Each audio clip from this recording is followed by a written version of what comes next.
Hello friends, welcome to Angel maths competition. Friends, आज का mock test number 8। इससे पहली वीडियो में मैंने मॉक टेस्ट नंबर 7 कराया है, जो कि बहुत ही सुपर और ख़तरनाक क्वेश्चनों का सिलेक्शन किया था उसमें। और आज की वीडियो में भी मैं बहुत ही ज़बरदस्त क्वेश्चन लेकर आया हूँ और एक से बढ़कर एक क्वेश्चन आगे वीडियो में बढ़ते चल जाएंगे। जैसे जैसे आप वीडियो को देखते जाएंगे ऐसे ऐसे वीडियो में एक से एक लेटेस्ट और खतरनाक क्वेश्चन आपको दिखाई देंगे और ज़बरदस्त सॉल्यूशन उनका आपको देखने को मिलेगा। तो यूपी पुलिस से रिलेटेड और अन्य एग्जाम से रिलेटेड ये सभी क्वेश्चन आपको ज़बरदस्त प्रॉफिट देने वाले हैं। तो फ्रेंड्स, आज की वीडियो बहुत ही ज़बरदस्त तरीके से उनका सॉल्यूशन आपको मिलेगा। तो वीडियो को देखते रहिए, अंत तक देखिए, आपकी नॉलेज हाई लेवल पर आ जाएगी। जैसे कि आज की वीडियो का पहला क्वेश्चन आपके सामने है, विकास और सुजीत की वर्तमान आयु का अनुपात क्रमशः 5 और 4 के अनुपात में है। देखिए, सिंपल सी लैंग्वेज से ही वैल्यू लिख लेंगे। विकास और सुजीत की वर्तमान आयु का अनुपात 5:4 है। प्रेजेंट में है भैया, ये वर्तमान में।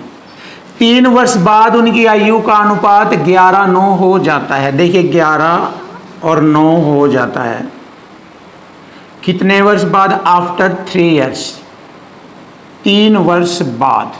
बिल्कुल सिंपल से फॉर्मेट में लैंग्वेज को पढ़ने के बाद बिल्कुल आसान कर देंगे। देखिए, तो सुजीत की वर्तमान आयु, सुजीत ये है और ये विकास है, तो सुजीत की वर्तमान आयु हमें बतानी है। तो सिंपल सा देखिए, 3 वर्ष बाद रेशो यह हुआ है। तो अब यहाँ पर हम देखेंगे बहुत ही ज़बरदस्त टेक्निक। देखो, 5 और 4 में कितने का अंतर है ये देखेंगे। 1 का अंतर है और यहाँ पर अंतर कितना है? 2 का। देखिए, 2 का अंतर है, 11 से 9 2, और यहाँ अंतर 1। तो देखिए, 2 की गुणा मैं यहाँ पर करूँगा और 1 की गुणा यहाँ पर करूँगा, तो 1 11 और 1 नंबर 9, यही आ जाएंगे सेम। अब मैं 2 की गुणा कर लूँगा यहाँ पर। देखो, अंतर से गुणा करेंगे, इनका रेशो में परिवर्तन हो जाएगा। जैसे 3 वर्ष बाद की आयु का अनुपात आएगा तो उसमें हमें परिवर्तन दिखाई देगा। देखिए, 2 की गुणा करेंगे, 2 पंजे 10। ध्यान से देखो, इसमें गुणा करी यहाँ पर, और 2 चौका 8। अब देखिए, वर्तमान में उनकी आयु का रेशो 10:8 था और 3 वर्ष बाद उनकी आयु का रेशो 11:9 हो गया। देखिए, जैसे ही 3 वर्ष बीते, 3 वर्ष जैसे ही बीते तो रेशो कितना हो गया दोनों का? 10 से 11 और 8 से 9, एक रेशो बढ़ गया। तो 3 वर्ष के बराबर 1 रेशो, या 1 रेशो के बराबर होता है 3 वर्ष। अब देखिए, बहुत आसानी से हम इसको हल कर लेंगे। सुजीत की वर्तमान आयु का रेशो अब 8 है, यहाँ पर 8, तो 8 में 3 की गुणा करेंगे, क्योंकि एक रेशो की आयु 3 वर्ष है, तो 8 की होगी 3 × 24। तो सुजीत की वर्तमान आयु आ गई 3 × 8, 8 के 24 वर्ष। बहुत ही सिंपल तरीके से क्वेश्चन का आंसर आ चुका है। तो हमारे क्वेश्चन का आंसर बनता है ऑप्शन ए। देखिए, आ चुका आंसर। अब हम नेक्स्ट क्वेश्चन भी देखते हैं और इसका सॉल्यूशन भी बहुत ही प्यारे तरीके से करेंगे। देखो, 15 से 160 के मध्य में कितनी संख्या ऐसी है जो 17 से विभाजित है लेकिन 4 से नहीं होगी?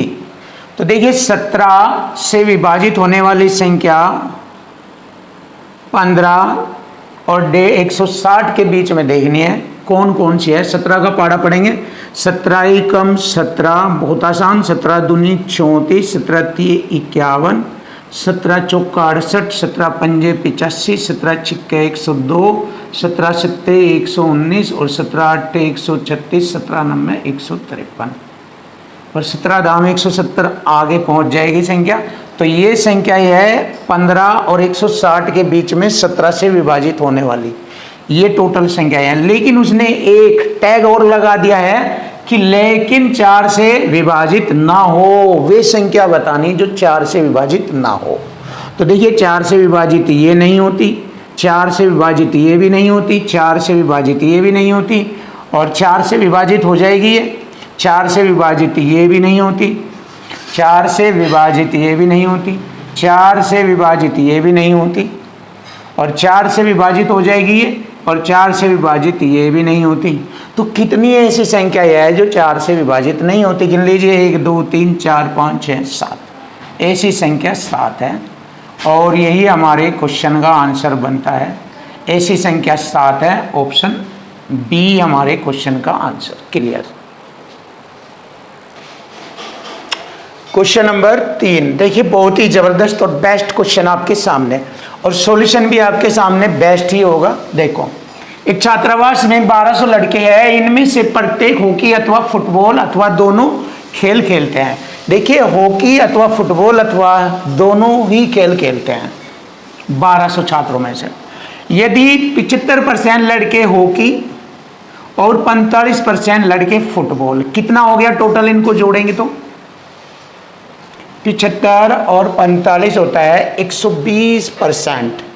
दोनों अलग अलग खेल के हैं ये, हॉकी और फुटबॉल। अगर हम दोनों को जोड़े तो 120% टोटल बैठते हैं। ऐसा क्यों कर रहे हैं हम दोनों को जोड़ना?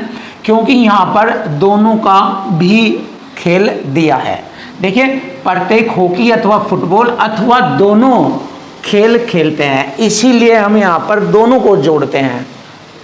75 और 45% को 120% कहते हैं। तो कोई भी वैल्यू, कोई भी संख्या अपने आप में 100% होती है।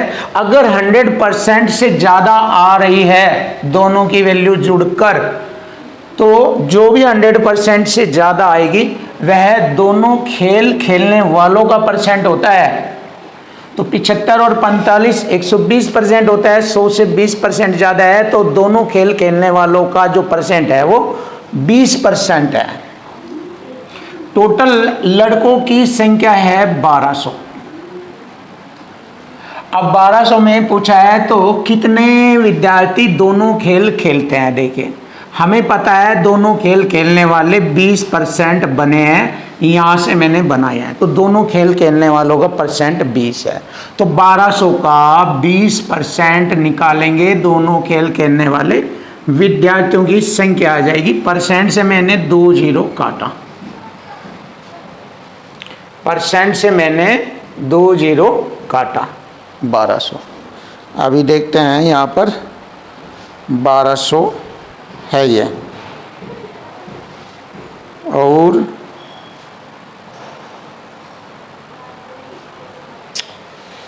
तो यहाँ से हम इनकी दोनों की गुणा करेंगे। ये देख रहे थे कि कोई डाउट तो नहीं है, कोई क्वेश्चन में मिस्टेक तो नहीं है, वो चेक कर रहा होता मैं।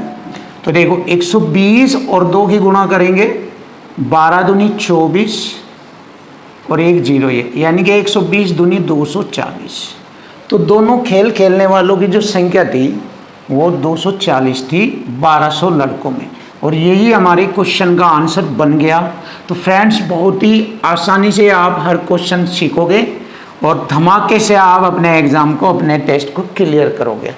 बहुत ही ज़बरदस्त और नए नए क्वेश्चन, और इससे भी ज़्यादा खतरनाक लेकर आ रहा हूँ मैं। इससे आगे नए नए क्वेश्चन बहुत ही बेस्ट।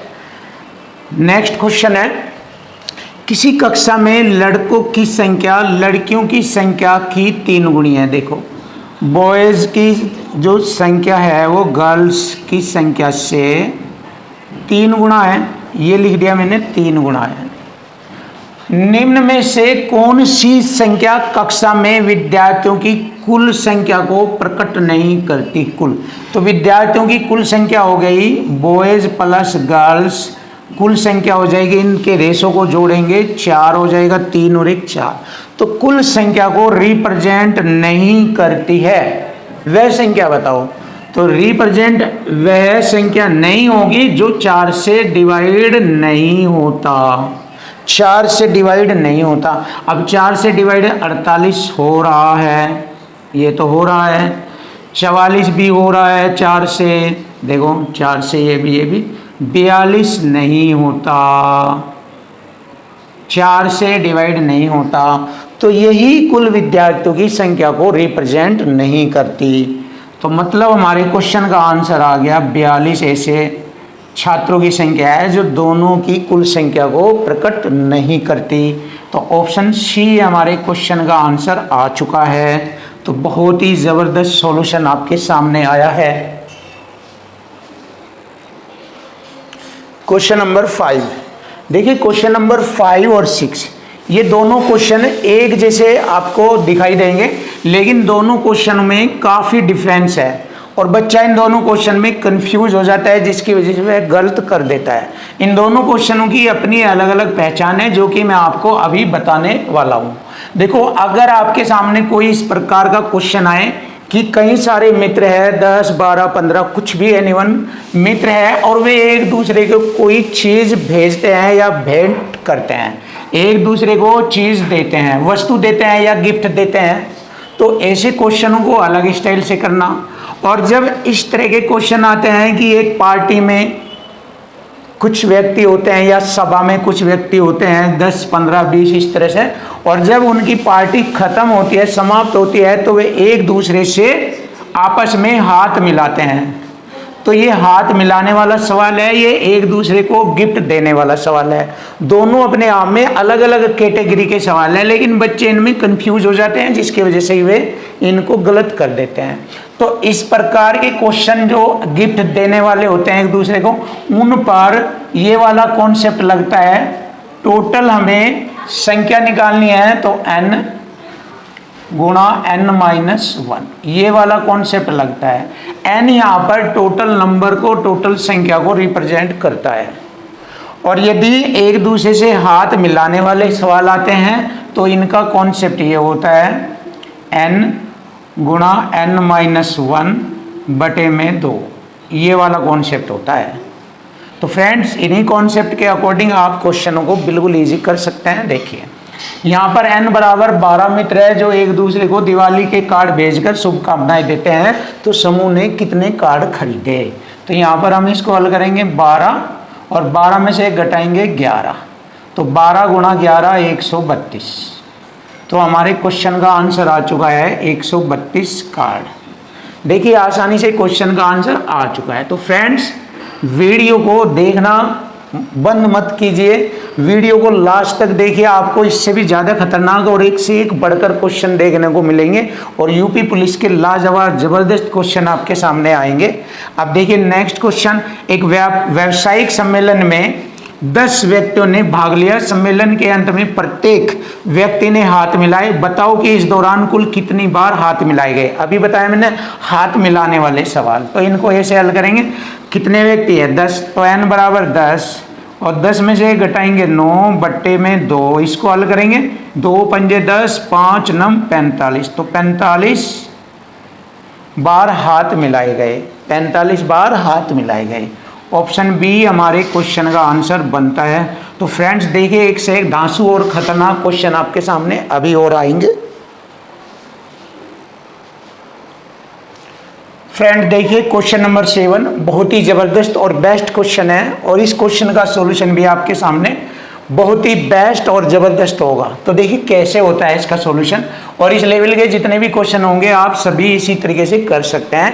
क्वेश्चन की लैंग्वेज और टैग को समझो और उसके अकॉर्डिंग क्वेश्चन हल करो। एक व्यक्ति 60 फीट ऊंचे खंबे पर चढ़ने का प्रयत्न कर रहा है। देखिए थोड़ा सा डायग्राम इसलिए बना रहा हूँ जिससे कि आपकी समझ में आ जाए। ये हमारा खंबा है, पोल है, और ये 60 फीट ऊंचा है। कितना फीट है ऊंचा? 60 फीट ऊंचा। ये यहाँ से ये 60 फीट ऊंचा है और वह 1 मिनट में 6 फीट चढ़ता है। 1 मिनट में देखिए यहाँ से वह 6 फीट अगर चढ़ता है 1 मिनट में 6 फीट, ध्यान से देखो। लेकिन फिसलकर 4 फीट नीचे आ जाता है, फिसलकर 4 फीट नीचे आ जाता है, 4 फीट। तो इसका मतलब क्या हुआ? 1 मिनट में 2 फीट ही चढ़ पाया, यहाँ से यहाँ तक 2 फीट चढ़ पाया। तो हम लिख लेते हैं 1 मिनट में, आपको समझा रहा हूँ मैं, 1 मिनट में 2 फीट चढ़ा। 1 मिनट में वह 2 फीट चढ़ता है। अब देखो चढ़ने का जो स्टाइल है वह उसका 1 मिनट में 6 चढ़ता है, लेकिन रिपट जाता है। फिसलन होने के कारण, ये चिकना खंबा होता है, चिकनाई के कारण वह फिसल जाता है, लेकिन फिर संभल भी जाता है। 4 फीट फिसल कर 2 फीट ही चढ़ पाता है। तो यही उसका रिपीटेशन चलता रहा, बार बार बार बार ऐसे ही चलता रहा। तो यहाँ से नीचे से उसका एवरेज आया 1 मिनट में 2 फीट चढ़ता है। लेकिन वो इसी तरह चढ़ता चढ़ता चढ़ता जब लास्ट में जाता है तो उसकी कंडीशन ऐसी ही रहती है 6-6 फीट की। तो 6 फीट का और जंप लेता है और वहाँ पर वह चढ़ जाता है, क्योंकि यहाँ पर पकड़ने की जगह होती है, फिसलता नहीं। तो 1 मिनट ये लगती है उसको यहाँ पर। और कितना फीट चढ़ता है? 6 फीट चढ़ता है। तो ऐसे क्वेश्चन ऊपर से हल करते हैं। देखो अब 60 में से यदि हम 6 घटा दे तो यहाँ से यहाँ तक का 54 फीट बैठता है। कितना? 54 फीट। और नीचे के चढ़ने का जो उसका एवरेज है वह 1 मिनट में 2 फीट चढ़ता है। 2 से भाग करेंगे 27 बार, तो 27 मिनट ये लगती है। 27 मिनट लगती है उसे 54 फीट चढ़ने में। और जो ये लास्ट का 6 फीट चढ़ा था 1 मिनट ये लगी, तो उसको कुल 28 मिनट लगते हैं खंबे पर चढ़ने के लिए। बहुत ही आसान है, आप आसानी से कर सकते हो, समझ सकते हो। ये मैंने आपको थोड़ा एक्सप्लेन करके बताया, वरना ये मौखिक क्वेश्चन है, इसको ऐसे ही पढ़ते पढ़ते जवाब दिया जा सकता है। थोड़ा सा इसलिए बताया कि आपके समझ में आ जाए। और हमारे क्वेश्चन का आंसर बन जाता है 28 मिनट। तो वह 28 मिनट में पूरे खंबे पर चढ़ जाएगा। नया क्वेश्चन, एक तालाब में कुछ कमल के फूल है। देखिए बहुत ही जबरदस्त और आसान क्वेश्चन है ये, बहुत ही, अगर माइंड से देखे जाए। एक तालाब में कुछ कमल के फूल है, उनकी संख्या प्रतिदिन दुगनी। देखिए टैग में दिया है कि उनकी संख्या, फूलों की संख्या, तालाब के अंदर जो फूल है उनकी संख्या प्रतिदिन दुगनी हो जाती है, दुगनी। यदि तालाब 6 दिन में पूरा भरा गया है तो तालाब को आधा भरने में कितने दिन लगे थे? देखिए 6 दिन में पूरा भरा गया है, जैसे कि क्वेश्चन में कहा है प्रतिदिन दुगनी हो जा, तो इसका मतलब आधा था वो। इससे पहले का दिन क्या है? 6 दिनों से पहला दिन आता है 5, तो वह 5 दिनों में आधा भरा हुआ था, क्योंकि हर दिन दुगना हो जाता है। अगर आधा भरा हुआ है 5 दिनों में, तो अगले दिन 6ठे दिन में वह आधे का दुगना यानी कि पूरा भर जाता है। तो सिंपल सा आंसर है, यहाँ पर आप निकाल सकते हैं इसका उत्तर। तो तालाब को आधा भरने में कितने दिन लगे? 5 दिन। तो 5 दिन हमारे क्वेश्चन का आंसर है। जब पूरा भरता है वह 6 दिन में, तो आधा भरे जाएगा वो 5 दिन में। क्यों? क्योंकि उसने बताया कि प्रतिदिन वह दुगना हो जाता है। अगर 5 दिन में आधा है तो 6ठे दिन वह डबल हो जाएगा, दुगना यानी कि फुल भर जाएगा। तो हम कह सकते हैं आधा भरने में उसे 5 दिन लगेंगे। ऑप्शन डी हमारे क्वेश्चन का आंसर आ चुका।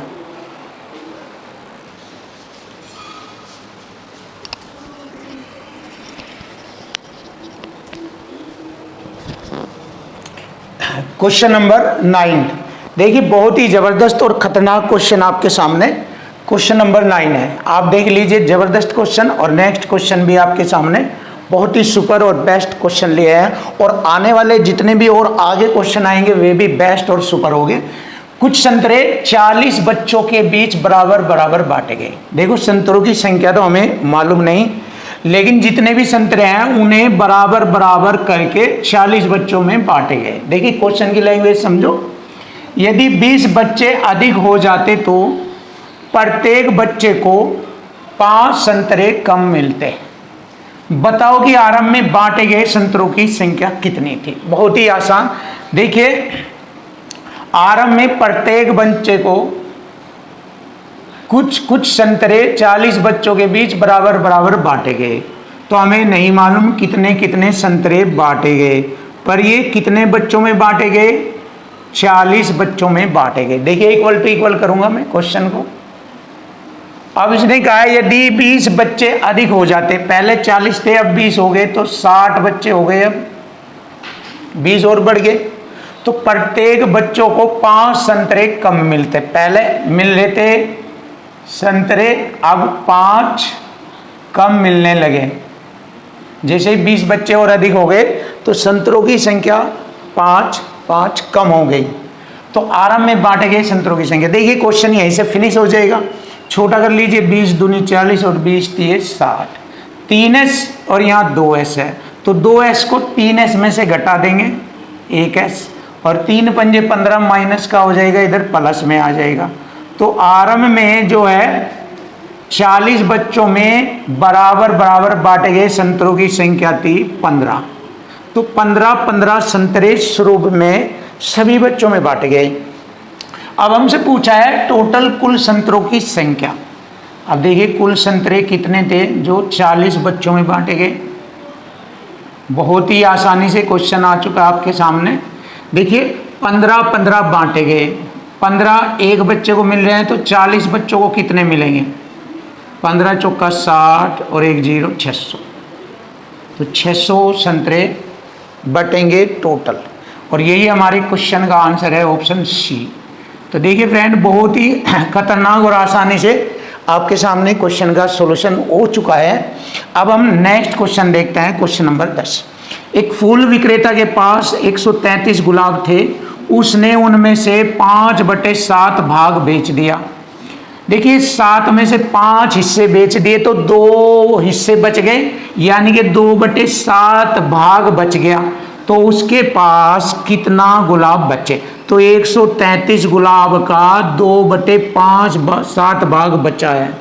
तो यही बचे हुए गुलाब की संख्या आ जाएगी। देखो 7 एकम 7, 6 बचेगा, हो गए 63, 7 नम 63, 19 बार कटा और 19 दूनी 38। तो बचे हुए गुलाब की संख्या थी उसके पास 38, और यही हमारे क्वेश्चन का आंसर बन गया है 38। ऑप्शन डी हमारे क्वेश्चन का आंसर आ चुका 38। क्वेश्चन नंबर 11 बहुत ही जबरदस्त और खतरनाक क्वेश्चन आपके सामने, देख लीजिए आप, आपके सामने है और इसका सॉल्यूशन बहुत इजी किया जाएगा। देखो एक बस में पुरुष तथा उनकी आधी संख्या के बराबर महिला दिल्ली से चलती है। देखो पुरुष और आधी संख्या के बराबर महिला बस में दिल्ली से चलती है। तो मैन और वोमेन, अगर मैन 2 है तो यहाँ वोमेन 1 है, आधी यानी के रेशो में लिखेंगे इनको, 2-1 के रेशो में। और मेरठ पहुंचने पर 10 पुरुष उतर जाते हैं और 5 महिला चढ़ जाती है। अब बस में पुरुष और महिलाओं की संख्या बराबर हो जाती है। बराबर मतलब 1-1 के रेशो में हो जाती है। कब होती है? जब इसमें से 10 पुरुष तो उतर जाते हैं और 5 महिला चढ़ जाती है, तब ऐसा होता है। अब देखो यहाँ से ये बहुत ही आसान हो जाएगा। डबल क्रॉस मल्टी का अंतर करेंगे। देखो यहाँ से 2 एकम 2 और 1 एकम 1, दोनों का अंतर हो गया 1, 2 और 1 का अंतर 1, ऐसे 2 में से 1 घटाएंगे 1, ये आ गया। अब यहाँ पर अंकों में करेंगे इसका भी, इधर प्लस माइनस जुड़ जाते हैं क्रॉस मल्टी में। 5 एकम 5 और माइनस 10 एकम 10, 10 और 5 जुड़ जाते हैं 15 हो जाता है। क्रॉस मल्टी में प्लस माइनस जुड़ जाता है, 5 और 10 15, तो एक रेशो की वैल्यू आ गई 15। देखिए यहाँ पर एक रेशो की वैल्यू आ गई 15। तो हमसे पूछा है आरंभ में बस में कुल कितने यात्री थे? आरंभ में 2 और 1 3, 3 में 15 की गुणा करेंगे क्योंकि एक रेशो की वैल्यू 15 है, यहाँ रेशो है टोटल 3। तो आरंभ में यात्रियों की संख्या आ गई 15 के 45। तो देखिए फ्रेंड यही हमारे क्वेश्चन का आंसर बनेगा 15 के 45। जबरदस्त आंसर और जबरदस्त सॉल्यूशन आपके सामने। तो देखो 45 हमारे क्वेश्चन का आंसर ऑप्शन सी है। अब हम नया क्वेश्चन भी करेंगे, बहुत ही अच्छे लेवल से आपके सामने इस क्वेश्चन को करने जा रहे हैं। एक व्यक्ति आयताकार क्षेत्र के चारों ओर जाने में 6 किलोमीटर चलता है। देखिए आयताकार खेत के चारों ओर का मतलब है आयताकार खेत का परिमाप बता रहा है, जिसमें ये लंबाई होती है, ये चौड़ाई होती है, ये लंबाई और ये चौड़ाई, इसकी बात कर रहा है। यहाँ से चला ऐसे, चलते चलते ऐसे मूवमेंट करके घूम के आ गया और ये टोटल दूरी 6 किलोमीटर चला। तो इसमें 2 लंबाई 2 चौड़ाई आई, तो खेत का परिमाप हो गया 2 लंबाई प्लस चौड़ाई और बराबर चला 6 किलोमीटर। 2 से मैंने डिवाइड किया, 2 3 6, तो लंबाई प्लस चौड़ाई की वैल्यू आ गई 3 किलोमीटर। यहाँ तक हम जान गए लंबाई चौड़ाई टोटल मिला के 3 किलोमीटर है। कह रहा है यदि आयत का क्षेत्रफल 2 किलोमीटर है तो क्षेत्रफल होता है लंबाई गुणा चौड़ाई बराबर 2, और ये दो संख्याओं का गुणनफल है लंबाई और चौड़ाई का।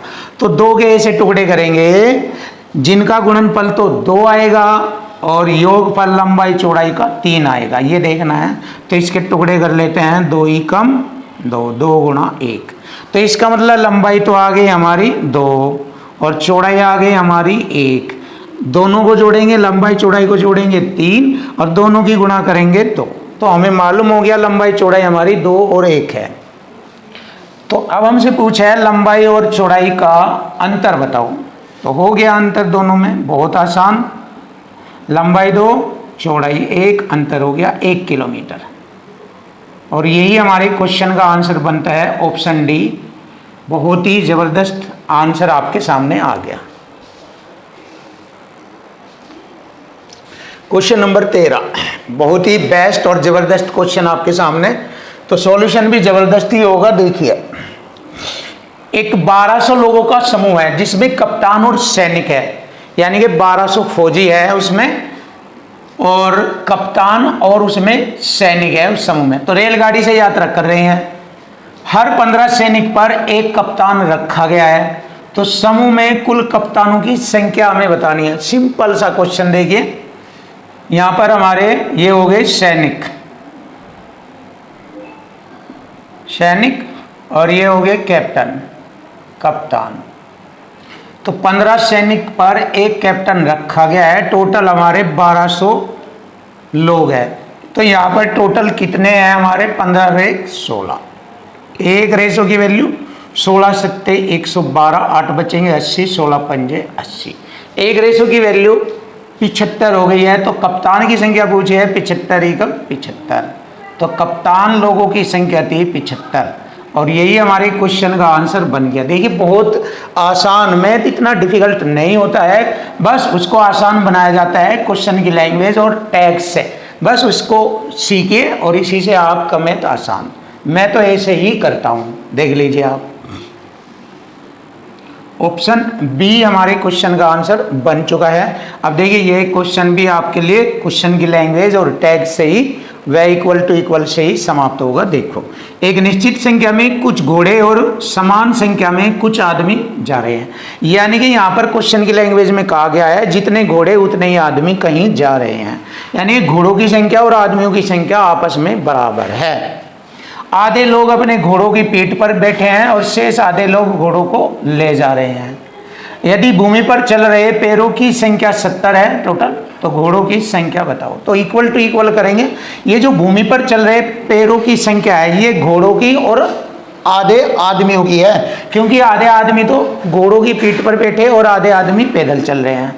तो यहाँ पर जो 70 की संख्या आई या इसमें घोड़े, सभी घोड़े और आधे आदमियों के पैरों की संख्या है। अब देखिए इक्वल टू इक्वल करेंगे।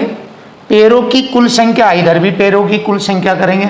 एक घोड़े के कितने पैर होते हैं? 4 होते हैं। देखो प्लस इसलिए कर रहा क्योंकि दोनों का टोटल है, ये कुल है। तो एक घोड़े के पैरों की संख्या 4, आदमी के पैरों की संख्या 2 है, बट उसमें आधे आदमी पैदल चल रहे हैं। आधे आधे मतलब 1/2। तो यहाँ पर हम इसको हल करेंगे। 2 से 2 को काटा, 1 जमा 4 जोड़ेंगे 5 हो जाएगा। अगर हमने देखा ये 5 हो गया इनको जोड़ने से, और 5 से मैं 70 को काटूंगा, 14 बार कटेगा, 14 पंजे 70। तो यहाँ पर घोड़ों की संख्या आ गई 14। अगर घोड़े 14 है तो आदमियों की संख्या भी 14 है। देखो आदमी भी 14 है। अब मैं आपके सामने यहाँ पर प्रूफ भी करता हूँ। देखो अब देखो 70 पैर चलते हुए दिखाते हैं हम कैसे 70 पैर आते हैं। एक घोड़े के 4 पैर होते हैं, 14 के हो गए, 14 चौका 56 पैर,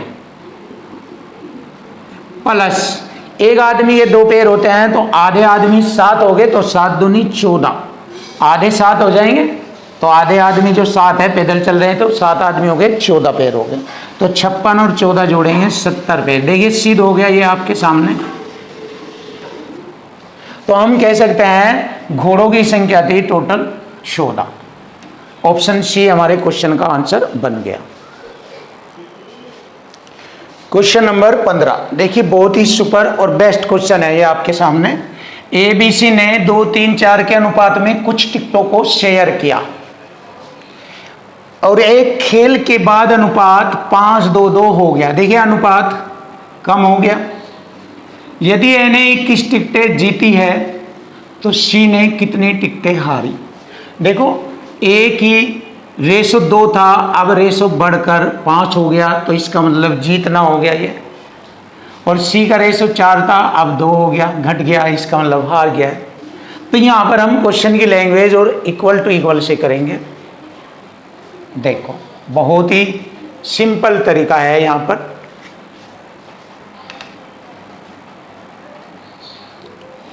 ए ने 21 टिकटें जीती और यहाँ पर ए ने कितना रेशो प्राप्त किया है? 3। तो एक रेशो की वैल्यू हो गई 3 सते 21 7। अब सी ने कितनी टिकटें हारी, सी के लिए निकाल रहे हैं। 4 से 2 घटाएंगे 2, 2 में 2 रेशो हो गया। एक रेशो की वैल्यू होती है 7, 2 की गुणा करेंगे 7 में, तो इस यानी कि 7 की 2 में गुणा करेंगे 7 दूनी 14। बहुत आसान और सिंपल मेथड से इक्वल टू इक्वल किया है। देखो ए ने 21 टिकटें जीती, तो यहाँ से 2 से 5 हो गया, रेशो 3 बढ़ गया, 3 एकम 3 सते 21, एक रेशो की वैल्यू 7। अब सी ने कितने हारे? 4 से 2 घटाएंगे 2 रह जाएगा, तो 2 में 7 की गुणा करेंगे क्योंकि एक रेशो की वैल्यू होती है 3 एकम 3, 3 सते 21, एक रेशो की वैल्यू 7, तो 7 दूनी 14, 14 टिकट हारे सी ने। ऑप्शन बी हमारे क्वेश्चन का आंसर आ चुका है। तो बहुत ही अच्छा सुपर क्वेश्चन। अब नया क्वेश्चन देख लीजिए, बहुत ही, इसमें लैंग्वेज और टैक्स है, इसमें बच्चे काफ़ी कंफ्यूज हो जाते हैं और उनसे ये क्वेश्चन अक्सर कर गलत हो जाता है, बहुत ही गलत होता है। अधिकतर बच्चे इस क्वेश्चन को गलत कर देते हैं। देख लीजिए आप, एक गडरिये के पास 100 भेड़ थी, सभी लेकिन 10 मर गए, बताओ कि उसके पास कुल जीवित भेड़ कितनी? यानी कि वो यहाँ पर कहेगा 10 मर गए 100 में से, तो 90 जीवित भेड़ थी, ऐसे डायरेक्ट आंसर लगा देगा। तो इसका उत्तर गलत है ऐसे, क्योंकि इसमें उसने टैग इस तरह से दिया है कि बच्चा इसमें गलती करे, डिस्टर्ब हो जाए। देखो एक गडरिये के पास 100 भेड़ें थी, देखो यहाँ है वो टैग, बहुत ही, कभी भी आपने ऐसे नहीं पढ़ा होगा, सभी लेकिन, ऐसे सभी लेकिन, तो ये वाला टैग है, ये समझ में नहीं आता बच्चों की, ना इस पर बच्चा कोई ध्यान देता, बस सीधा देखता है 10 मर गए, तो जब 10 मर गए तो 90 बच गए, बस ऐसे आंसर लगा देता है, जबकि गलत है। यहाँ पर है सभी लेकिन 10 मर गए, तो इसका मतलब ये उन चीजों को कह रहा है, देखो सभी मर गए, ये जो वर्ड है सभी मर गए लेकिन 10 जीवित रह गए, ऐसे ऐसे बोला जाता है ये। और यहाँ पर सभी लेकिन 10 मर गए, यहाँ सीधा 10 मर गए कह देता है, तो जब 10 मर गए सीधा सा कह देता है 90 जीवित रह गए। तो यहाँ पर है सभी मर गए लेकिन 10 जीवित रह गए, तो यहाँ पर जीवित भेड़ों की संख्या है 10। तो ऑप्शन ए हमारे क्वेश्चन का आंसर है। तो फ्रेंड बहुत ही जबरदस्त और खतरनाक क्वेश्चन है, अक्सर कर हर बच्चा इसमें गलती करता है। क्वेश्चन नंबर 17, देखिए जबरदस्त क्वेश्चन आपके सामने, बहुत ही बेस्ट क्वेश्चन है, केवल माइंड का क्वेश्चन है और सेकंडों में आप हल कर सकते हैं। विजय ने एक केक को 2 बराबर भागों में काटा, देखिए एक केक है ये और इसको 2 बराबर भागों में काटा ऐसे, और एक कटे हुए भाग को बराबर हिस्सों में पुनः काट दिया। इस कटे हुए भाग को यहां पर ले लिया मैंने, ये कटा हुआ भाग, ये वाला उठा लिया मैंने यहां से, ये कटे हुए भाग को बराबर हिस्सों में बांट दिया इसको। तो प्रत्येक छोटा भाग 10 ग्राम का है, इसके अंदर प्रत्येक छोटा भाग 10 ग्राम का है। यदि उसके पास केक के कुल 11 टुकड़े हैं, देखिए ये टैग है क्वेश्चन के अंदर, बस ये समझ जाइए आप। तो देखो यहाँ से ये एक टुकड़ा हमारा फिनिश हो गया, ये हट के गया यहाँ से और ये उठ के यहाँ आ गया, तो इसमें से उसने 10-10 ग्राम के प्रत्येक छोटे टुकड़े करे और टोटल 11 टुकड़े बताए। एक टुकड़ा तो ये है, तो इसका मतलब 10 टुकड़े इसमें बनेंगे, 10 टुकड़े कितने ग्राम के बनेंगे? 10 ग्राम प्रति, यानी कि प्रत्येक टुकड़ा 10-10 ग्राम का बनेगा। तो जब 10 टुकड़े हैं और प्रत्येक टुकड़ा 10 ग्राम का है तो 10 दाम 100, तो 100 ग्राम का ये वाला टुकड़ा हो गया और ये इधर का आधा हिस्सा है, तो जब ये आधा हिस्सा 100 ग्राम का तो ये भी 100 ग्राम का होगा आधा हिस्सा। तो इसका मतलब पूरा केक 100 + 100 200 ग्राम का था। तो पूरे केक का वजन था 200 ग्राम। यही हमारे क्वेश्चन का आंसर बनता है। तो फ्रेंड्स, बहुत ही ज़बरदस्त और आसान तरीके से क्वेश्चन का सॉल्यूशन आपके सामने मैंने दिया है। ऑप्शन बी हमारे क्वेश्चन का आंसर 200 ग्राम। नया क्वेश्चन देखो, बहुत ही ज़बरदस्त और अच्छा क्वेश्चन। दो संख्याओं का योग 40, उनका अंतर है 4। दोनों संख्याओं का अनुपात सिंपल है। देखिए, जब योग और अंतर आ जाए तो इन दोनों को जोड़ लेते हैं।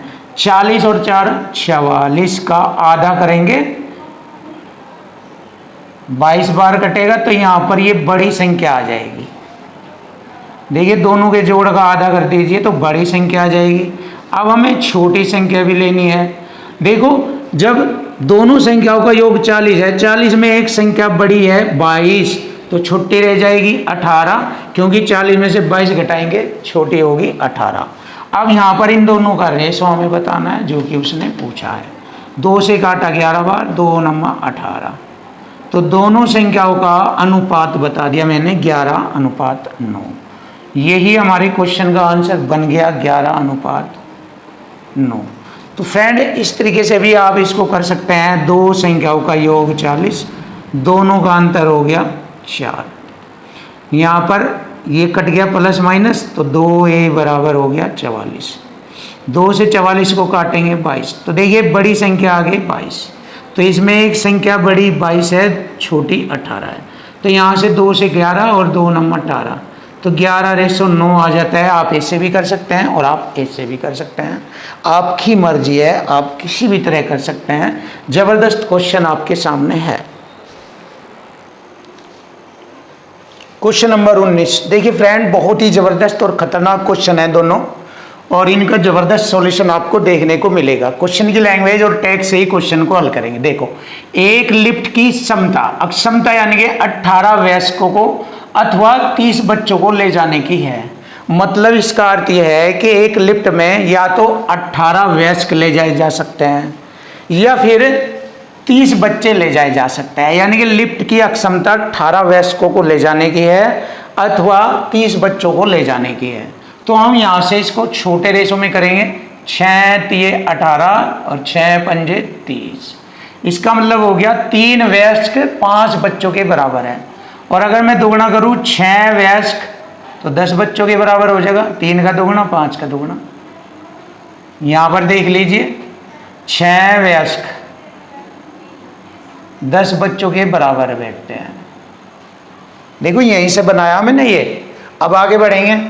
12 वयस्कों के साथ इसमें कितने बच्चे ले जाए जा सकते हैं। अब देखो, 12 वयस्क। अब मुझे ये पता है कि लिफ्ट की क्षमता 18 वयस्कों की है। देखो, 18 वयस्क ले जाए जा सकते हैं वहाँ पर लिफ्ट में। तो इसको मैं तोड़ता हूँ कुछ अलग स्टाइल से। 12 वयस्क, 18 में 12 वयस्क तो मैंने ये लिए, और रह गए 6 वयस्क, क्योंकि 12 और 6 18। क्योंकि उसने पूछा है 12 वयस्कों के साथ इसमें कितने बच्चे ले जाए जा सकते हैं। 12 + 18, तो 12 वयस्क ये हो गए, और 6 वयस्कों के मैं बच्चे बना लूँगा यहाँ से। देखो, 6 वयस्कों के हैं 10 बच्चे, तो 12 वयस्कों के साथ 10 बच्चे ले जाए जा सकते हैं। तो फ्रेंड, बहुत ही आसानी से मैंने आपके क्वेश्चन का आंसर दे दिया है। 6 वयस्कों के बराबर होते हैं 10 बच्चे। तो 12 वयस्कों के साथ हम 6 वयस्कों के 10 बच्चे बना लिए, क्योंकि 12 6 18 वयस्क जा सकते हैं। तो 6 की जगह मैंने 10 बच्चे लिए यहाँ से। तो 12 वयस्कों के साथ 10 बच्चे भी लिफ्ट में जा सकते हैं। तो यही हमारी क्वेश्चन का आंसर बनता है। तो देखिए फ्रेंड, बहुत आसानी से आपके सामने आंसर आ चुका है, ऑप्शन बी। अब क्वेश्चन नंबर 20 देखते हैं, और लास्ट क्वेश्चन है इस वीडियो का, और बहुत ही ज़बरदस्त, और इससे भी आने वाले मॉक टेस्ट आपके लिए यूपी पुलिस के ज़्यादा ज़बरदस्त और ख़तरनाक रहेंगे। तो वीडियो को देखते रहिए और अपना एग्ज़ाम क्लियर कीजिए। इस बार आपके सामने बहुत ही ज़बरदस्त क्वेश्चनों का सिलेक्शन लेकर आए हम। यदि 4 गायें 4 दिन में 4 डिब्बे दूध देती है। देखिए, 4 गायें 4 दिनों में, ये जो कार्य है नीचे लिखा जाता है 4 डिब्बे दूध देने का, नीचे बराबर 8 गायें 8 डिब्बे, 8 गायें और 8 डिब्बे, ये कार्य होगा। कितने दिनों में देगी। ये बहुत आसान, 8 से 8 काटा, 4 से 4, तो 4 दिन आ जाएंगे क्वेश्चन का आंसर। तो 4 दिन आएगा हमारे क्वेश्चन का आंसर। तो देख लेते हैं फ्रेंड, ऑप्शन बी हमारे क्वेश्चन का आंसर है। तो 8 गाय 8 डिब्बे दूध कितने दिनों में देगी, तो 4 दिनों में देगी, और यही हमारे क्वेश्चन का आंसर है। तो फ्रेंड्स, यदि आपको हमारी वीडियो अच्छी लगी है, पसंद आई है, तो हमारे चैनल को सब्सक्राइब करें, और हमें कोई भी आपको डाउट हो या प्रॉब्लम हो कमेंट करके बताएं, आपकी हर समस्या का समाधान किया जाएगा। तो इसी बात के बाद अलविदा, वेलकम, स्वागतम, धन्यवाद, शुभ रात्रि।